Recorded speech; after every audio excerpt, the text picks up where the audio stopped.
On passe à la partie éclairée.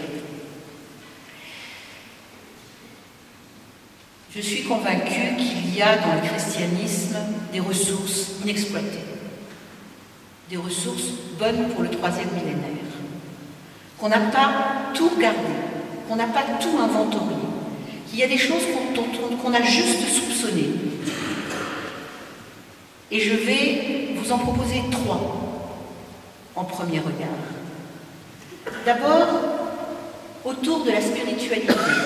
Je précise, il n'y a pas que le christianisme qui est capable de proposer quelque chose à propos de la vie spirituelle.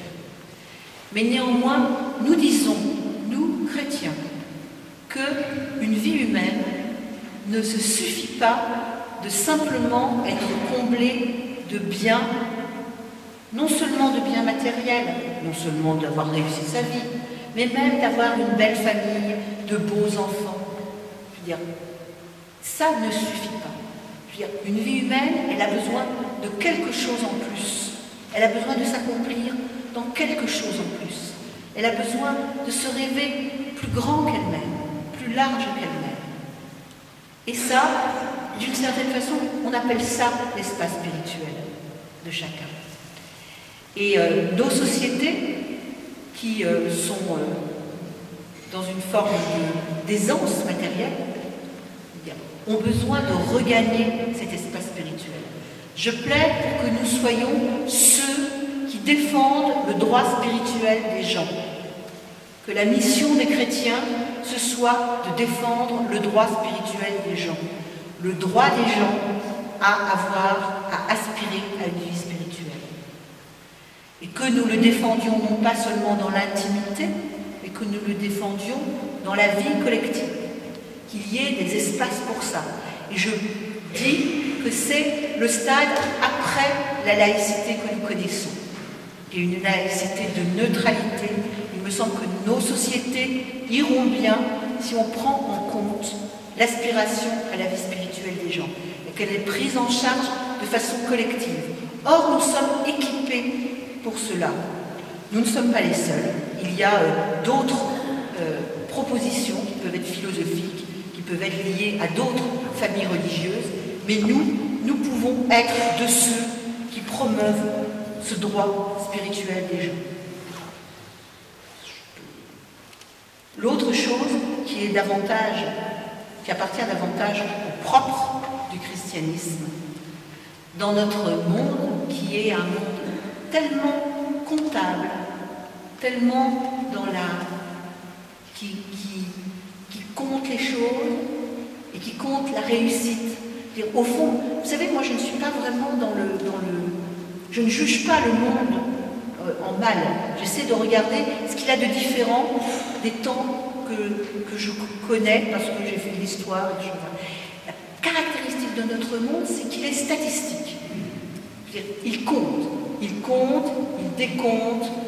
Je veux dire, il connaît la valeur d'une année de scolarité d'un gosse de maternelle, il connaît la valeur d'un étudiant en médecine, il sait combien telle chose a coûté, on sait votre espérance de vie. Aujourd'hui, moi j'ai 52 ans, je suis une femme occidentale, etc. Espérance de vie, mon assurance sait exactement. Alors c'est pas sûr à 100%, c'est pas sûr à 100% sur moi, mais si on est 100 filles comme moi, c'est sûr à 100%. Voilà, on est dans ce système-là. Et donc en fait, on peut faire des prédictions de réussite. Donc on est dans cette logique de réussite comptable, etc. Et du coup, on parle beaucoup d'échecs, comme dans des logiques de réussite. Et l'échec, c'est la pire des choses qui puissent arriver. Vous ratez votre vie professionnelle, vous ratez votre vie affective, vous ratez votre vie amoureuse, vous ratez votre vie avec vos enfants. Et puis forcément, vous avez tort. Vous auriez dû réussir, vous aviez tout pour réussir. Les chrétiens affirment que l'échec fait partie de la vie. Ça, c'est le propre du christianisme. Nous affirmons que l'échec appartient à la vie D'habitude, on ne vous dit pas que c'est l'échec. Je n'emploie pas ce mot-là. Mais en fait, il s'agit de l'échec. Le fait que nous passons, le christianisme ne nie pas l'échec. Il ne dit pas que l'échec est la fin de l'histoire. Il dit que toute vie passe à travers l'échec. Et qu'il y a, après l'échec, quelque chose d'autre. Dans tous les éléments de la vie, y compris dans nos échecs amoureux, dans nos échecs professionnels, et puis dans l'échec ultime, qui est l'échec de la vie, qui s'appelle la mort. Dans l'échec de la vie, nous disons que la mort ne signe pas l'échec de la vie, qu'il y a autre chose derrière. Ça, c'est le propre du christianisme. Vraiment, il y a quelque chose là que nous disons, et que ça vaut le coup d'affirmer. Et puis, il y a autre chose, je dis trois choses, que je propose pour avancer dans le christianisme du troisième millénaire. La troisième chose que je vous propose, c'est la fraternité. Vous allez me dire, c'est bizarre, d'habitude c'est écrit sur les frontons des mairies, c'est pas écrit sur le fronton des églises.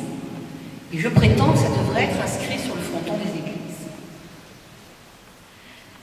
Parce qu'il me semble que le christianisme, qui naît il y a 2000 ans dans un monde patriarcal, qui se développe dans un monde patriarcal. Il naît d'un monde sémitique qui est patriarcal, il se développe dans un monde grec et romain qui est patriarcal. Il rencontre un monde barbare qui est patriarcal. Et donc, assez naturellement, il développe une logique patriarcale, c'est-à-dire les logiques de filiation père-fils. Ne serait-ce qu'en Dieu. Il y a Dieu le Père et Dieu le Fils. Et donc, on nous dit, on vous a dit que vous êtes enfants de Dieu. Et moi, je propose qu'on retourne l'affaire. Et si j'en suis venue à réfléchir sur cette affaire de fraternité, c'est que dans cette histoire père-fils, je trouvais que les femmes n'avaient pas beaucoup de place. Alors, j'ai été regarder ce que faisaient mes sœurs féministes de l'autre côté de l'Atlantique, où elles se sont débattues avec l'idée que Dieu était peut-être aussi un peu mère, qu'il avait des entrailles, c'est vrai d'ailleurs, c'est écrit dans la Bible, Dieu a des entrailles de mère. Mais bon, je veux dire, on va pas, ça ne me semblait pas être une issue très prometteuse. D'ailleurs, elles se sont un peu prises les pieds dans le tapis, les sœurs féministes de l'autre côté de l'Atlantique là-dessus. Même si elles ont moins de mal avec le masculin et le féminin, parce que c'est moins marqué dans la langue anglaise. Et donc, je me suis dit, mais finalement, dans la fraternité, frères et sœurs, je veux dire, on est auteurs.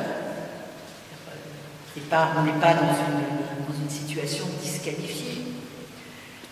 Et en allant regarder de près dans l'Évangile, il m'a semblé que ce qui était instauré par le Christ, c'était une fraternité. Et que ça n'était pas, que la fraternité n'est pas un sous-produit du fait qu'on s'aime les uns les autres et qu'on est très gentils les uns avec les autres. Alors du coup, on est dans la fraternité, mais que la fraternité est le cœur même du salut annoncé par le Christ. Et je vous invite à vous souvenir qu'à l'aube de la Bible, les histoires humaines commencent par un crime qui est un fratricide. Caïn et Abel, c'est le lieu où, entre deux humains qui ont tout pour être le plus proche, le serpent tapis de la jalousie. Je viens de travailler ça avec mes jeunes de la JOP, on a été lire le texte, et il y a la jalousie chez Caïn est comme une bête tapie et rampante, dit la Bible. Ça m'a fait penser au serpent qui est deux chapitres avant. Et donc, cette bête tapie de la jalousie jette Caïn sur Abel et ensanglante cette première relation fraternelle. Nous sommes, c'est une façon de parler du péché, nous sommes victimes et coupables du fratricide. Et quand Jésus est venu marcher sur nos chemins, eh bien, nous avons commis un fratricide à l'égard de notre frère. Jésus qui s'est présenté comme un frère au milieu de nous. Nous l'avons assassiné. rééditant le fratricide de Caïn et Abel. Je réécrirai volontiers un petit bout de l'Évangile en écrivant « Le Verbe s'est fait chair, s'est fait frère, le Verbe s'est fait frère, et il est venu habiter parmi nous, et nous ne l'avons pas reconnu. » Et comme il avait aimé les siens qui étaient dans le monde, il les aima jusqu'au bout, dit saint Jean, et il meurt sur la croix.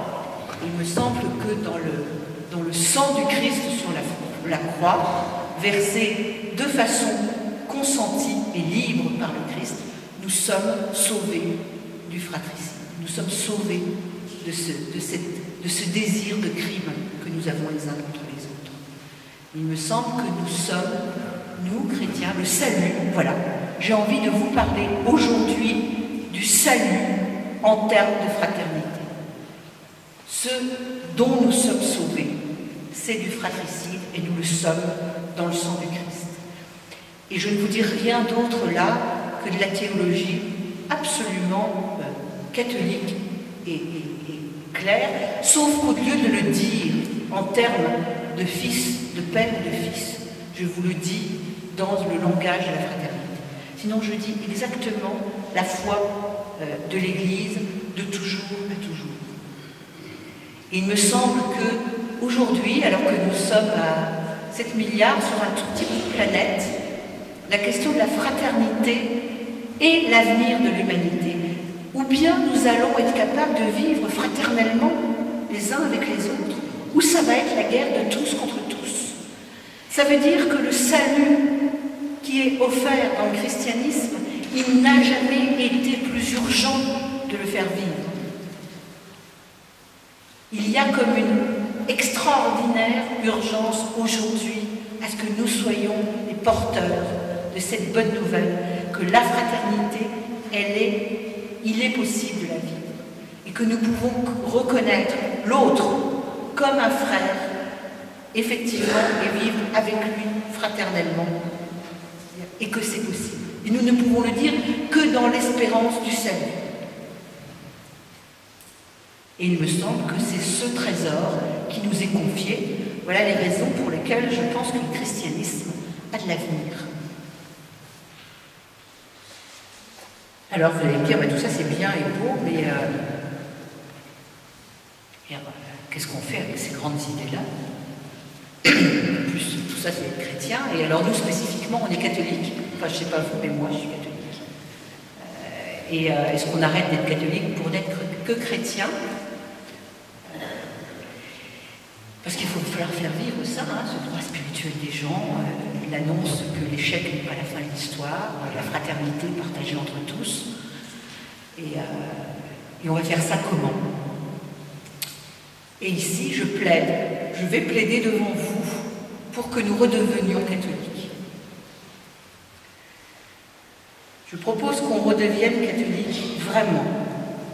D'abord, dans le terme étymologique de catholique, c'est-à-dire dans son caractère universel. Que nous souvenions qu'être catholique, ça n'est pas une particularité, mais que c'est une ouverture à l'universel. Et le catholicisme, dans son histoire, a su vivre dans la pluralité. Il a su accueillir la complexité. On a été grec, puis romain, puis barbare, etc. Le catholicisme, ce n'est pas l'uniformité de la pensée, c'est l'unité vécue dans la communion. Et il peut y avoir de la pluralité dans le catholicisme. C'est une situation pervertie et relativement récente qui nous fait confondre l'unité et l'uniformité. Redevenons réellement catholiques en réadmettant la pluralité entre nous. Et à ce titre-là, et c'est un point sur lequel j'ai changé d'avis, je considère comme heureux qu'une question comme par exemple le rite extraordinaire ait été réautorisée. Même si je ne suis pas innocente sur les aspects politiques difficiles sur ce genre de choses. Mais après tout, on a vécu dans le catholicisme, j'ai aussi appris ça en travaillant sur le concile. Les pères du concile, ils ont découvert qu'il y avait dans le catholicisme plein de rites différents, qu'il y avait du rite éthiopien, qu'il y avait du rite melkite, qu'il y avait un rite ambrosien, qu'il y avait une multiplicité des rites dans le catholicisme. Et nous avons à retrouver cette richesse du pluralisme. Et je ne peux pas plaider pour cette richesse et ne pas dire en même temps, eh bien, si nous avons au milieu de nous des frères qui veulent célébrer selon le rite extraordinaire, eh bien, qu'ils le fassent. Disons-le, mais disons aussi que nous ne demandons pas l'uniformité du rite en aucun cas. Et puis, sur plein d'autres sujets, je veux dire, ouvrons à l'unité, à la communion et pas à l'uniformité. Alors, pour vivre cette pluralité, ce pluralisme, cette diversité, cette abondance, et j'irais même jusqu'à dire cette luxuriance qui a caractérisé le catholicisme, eh bien, je crois qu'il ne faut pas hésiter à dire qu'il faut une structure institutionnelle. Ça n'existera pas en suspension dans l'air uniquement par l'effet de notre bonne volonté. Il faudra se coltiner la question de l'organisation institutionnelle. Je vous ai dit ce que je pensais de celle qu'il y a. Je pense que le tort que nous avons, c'est de dire ou de prétendre que telle qu'elle est, l'organisation institutionnelle, exclusivement masculine, célibataire, hiérarchique et quasi-monarchique, telle qu'elle est, elle est révélée par Dieu et qu'on ne peut pas y toucher. Moi, je ne crois pas que c'est vrai.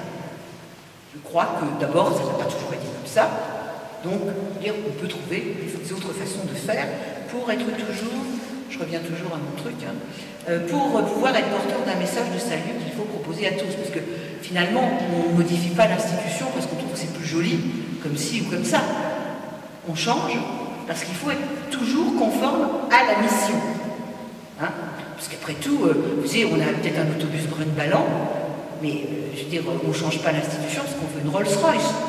On change l'institution parce que c'est plus confortable. Enfin, je ne sais pas, moi je ne suis jamais montée dans une Rolls-Royce. Mais a priori, je dirais que c'est plus confortable. C'est pas tant pour ça. On change parce qu'on ne veut pas que ça tombe en panne et que ça nous conduise au but. Hein, le but du jeu, c'est pas le moyen de transport, c'est là où on va. Hein, c'est bien le but que nous avons aussi. Alors je pense qu'il faut effectivement réfléchir à l'institution et que donc il faut bien se coltiner les questions pour savoir comment ça peut marcher. Moi, je crois qu'il faut qu'il y ait un fonctionnement qui soit davantage en réseau, en maillage.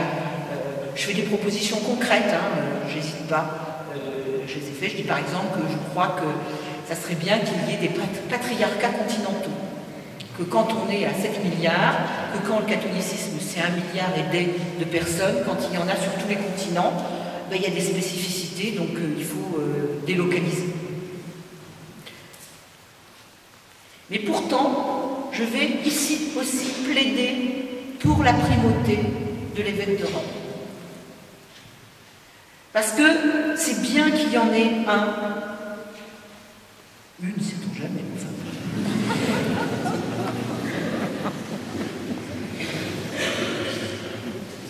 Qui soit là au service de la communion. D'abord, nous sommes dans un monde médiatique. Donc c'est bien d'avoir un patron. Ça vaut le coup. Après tout, au fond, le pape, c'était pas forcément très utile quand personne ne le voyait. Mais c'est utile qu'on le voit. Ça montre qu'il y a quelqu'un qui a le souci de tous. Donc c'est bien qu'il y ait quelqu'un. Et puis, il faut qu'il y ait quelqu'un qui ait ce souci, surtout si on délocalise. Il faut qu'il y ait quelqu'un qui ait effectivement ce souci de la communion. Ça me semble être une très bonne idée. Donc concrètement, parce que je vais être très concrète, je suis pour qu'on délocalise l'administration et qu'on garde quelque chose de central du point de vue spirituel. Et puis qu'on soulage le pape des employés de bureau qui sont au Vatican. Je veux dire, il n'y a pas besoin de s'occuper des employés de bureau, c'est pas son boulot quand même. Il y a mieux à faire. Hein, il a besoin de s'occuper de nous tous. Il a besoin d'être là, l'homme qui fait la communion entre tous, surtout si on admet davantage de pluralité. Hein. En la matière, d'ailleurs, Jean-Paul II a très bien inauguré les choses en étant une sorte de curé du monde, en allant se balader partout. Je pense que c'était une bonne façon de faire. À mon avis, c'est parce qu'il n'avait pas envie de s'embêter avec ce qui se passait à la curie. Il ne voulait pas savoir ce qui s'est passé. Alors du coup, maintenant, ils se mangent un peu. Ça, c'est mon opinion. Voilà.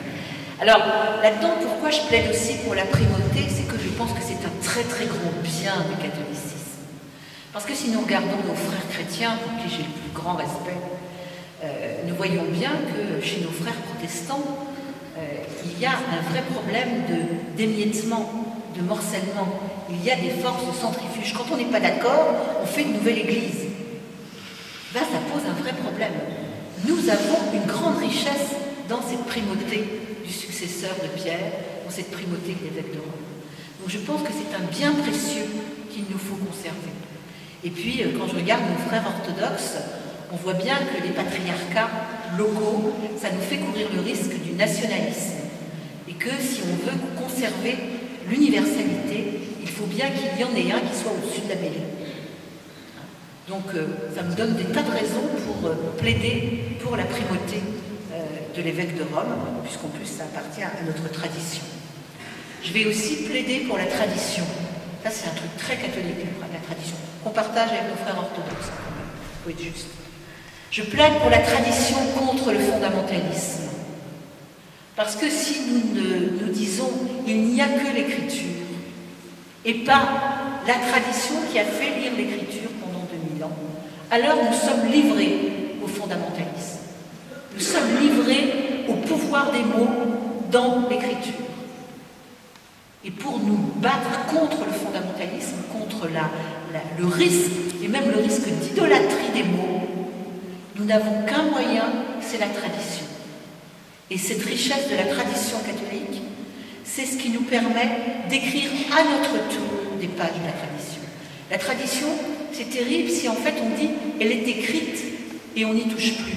Mais si nous disons elle est vivante et notre charge, c'est d'écrire les pages de la tradition aujourd'hui pour ceux qui viendront après nous, alors nous accumulons le trésor et nous augmentons le trésor. Donc je plaide pour qu'il y ait, que nous conservions parmi les trésors du catholicisme la tradition. Dans le catholicisme, je propose qu'on garde aussi, vous allez me dire, je suis bon marché, je propose qu'on garde aussi la sacramentalité. Je pense que nous ne nous rendons pas compte à quel point la célébration des sacrements est une richesse incroyablement précieuse.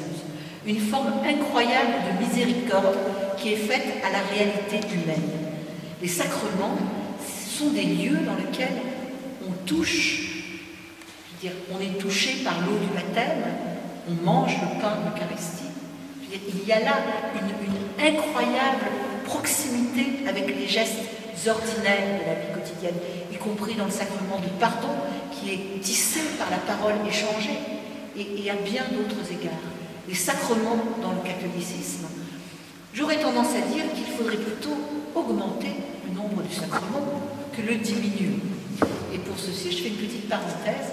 J'ai eu l'immense joie de célébrer avec mes jeunes frères et sœurs de la JOC une célébration. Nous avons fait une célébration de la fraternité hier. Et nous l'avons fait sous la forme d'un lavement de pieds. Comme en les invitant à recevoir les uns par les autres le sacrement du frère, en se mettant à genoux les uns devant les autres et en se lavant les pieds les uns aux autres. On a lu le texte de Saint Jean qu'on entend le jour du Jeudi Saint, et ils ont célébré ça avec une incroyable gravité, un incroyable sérieux, une formidable intériorité. Et puis derrière, nous avons fait un grand banquet fraternel. On n'a pas célébré la messe. Derrière, on a fait un grand banquet où chacun a fait ce qu'il savait faire de très très bon pour qu'on partage. On a très bien mangé. C'était excellent. Et donc, il me semble qu'il y a à inventer des formes de célébration, des formes de sacramentalité qui soient inscrites, qu'on restaure et qu'on trouve. Il me semble que nous ne pouvons pas nous passer de célébrer par le biais des sacrements, mais nous devons célébrer, je veux dire, de façon générale, les uns pour les autres et devant le Seigneur ce que nous croyons. Et donc nous ne pouvons pas nous passer de cette célébration. Alors, vous voyez, ça fait plein de raisons d'être catholique, hein, je vous résume. L'universalité, l'institutionnalité, la primauté, la tradition, la sacramentalité. Ça nous fait du bel avenir. On m'a demandé quels sont les défis posés à l'Église. Moi je dis ce sont les défis que nous avons à relever. Voilà les défis que nous avons à relever. C'est de faire vivre tout ça. C'est une richesse absolument considérable. C'est une mine à ciel ouvert. Tout ceci nous appartient. Tout ceci est inscrit dans le dépôt de la foi, dans la tradition, dans la richesse qui est la nôtre. Nous n'avons qu'à puiser dedans. Il y a là une richesse absolument considérable. Les ressources, c'est nous, c'est vous, c'est mes jeunes copains de la JOC. Ils sont un petit peu plus l'avenir que nous. Enfin, pour l'essentiel, je vois quelques têtes jeunes quand même, un petit peu plus l'avenir que moi. Ils sont les pierres vivantes, vous êtes, et ils sont les pierres vivantes sur lesquelles l'Église va se rebâtir. N'ayons pas trop de nostalgie sur les pierres des cathédrales, même si j'aime tendrement les cathédrales, et ayons de l'espérance sur les pierres vivantes de l'Église, parce qu'elles sont là, il n'y a qu'à s'en servir. Merci.